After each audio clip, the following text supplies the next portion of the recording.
My name is Matthew Eccles. I'm a partner in the law firm of ManfrediLevine. This is one in a series of talks on topics that we thought might be helpful to you. Today, I'll be discussing unlawful detainer. It's an eviction action, usually used by landlords against defaulting tenants. Some of my clients call me up and ask if they can change the locks or just turn off the utilities. But these self-help procedures in California are not allowed. They're illegal. The landlord must file an eviction lawsuit. The eviction starts with the service of a written notice describing the default and giving the tenant a set period of time to cure it. The minimum period of time is 3 days. That's why it's sometimes referred to as a 3-day notice. That time period can be extended if the parties agree to it, so always check the lease before you send out the notice. If the tenant does not cure the default within that set period of time, the landlord files the eviction lawsuit and delivers it to the tenant.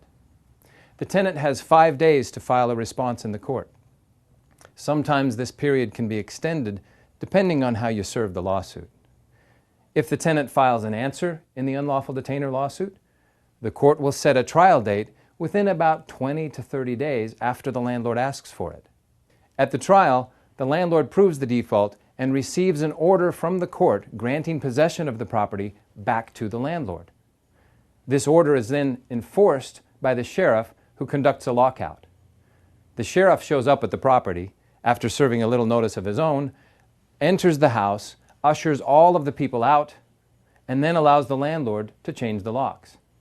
This process can be avoided if the tenant voluntarily leaves, which is why some landlords offers cash for keys to tenants so that they will leave. It sometimes is less expensive and a little quicker than the unlawful detainer process. The unlawful detainer process can be delayed when the tenant files something other than an answer in the lawsuit or perhaps files a bankruptcy. Generally speaking, though, the landlord-tenant process takes about 30 to 45 days. When it is delayed by the tenant's bankruptcy or some other tenant maneuver, it takes a little longer. Ultimately, however, the landlord will get possession from a defaulting tenant. It's just a matter of time. So if this situation applies to you, give us a call. Thanks for listening.